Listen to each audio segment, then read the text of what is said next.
Nandito ulit tayo sa Pops Bike Shop, 2139 Aurora Boulevard, Santa Cruz, Manila.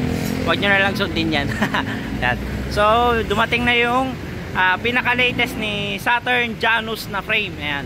Makikita nyo, napaka-pogi. Hindi yung umahawak yung pogi, yung mismong frame. Ayan.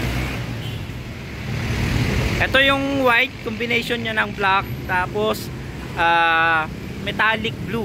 Ayan o. Naka-tapered, capless, smooth weld, internal cable, lahat. Ayan, naka-thread type yung BB. Ayan, napakaganda pa nito kasi nga dual. Pwede ka nang mag through axle, pwede ka pang quick release. Kaya kahit anong hubs mo, pwede ito magamit mo. Ayan. Dami nga nagsasabi na kamukhang kamukha talaga to ng isa sa pinakamahal na frame.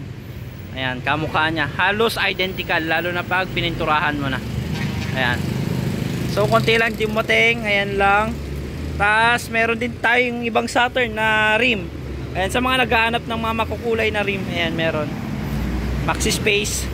Ayan.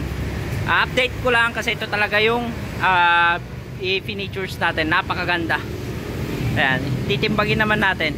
Ayan. Timbangin natin kung gaano nga ba kabigat itong Saturn. So, ang timbang ng Saturn is 1.8. Ayan. 1.8 kilograms. Ayan. Ang price lang nito sa atin is 6,900. Ayan. Nagmura na yan. Nakasale tayo ngayon. At syempre, meron pa rin tayo yung sa mga old na color. Yung black red, tsaka yung red black. Ayan. So, sa mga gusto mag-order, visit lang kayo dito sa shop natin. Sa Pops Bike Shop. So ayun, thank you.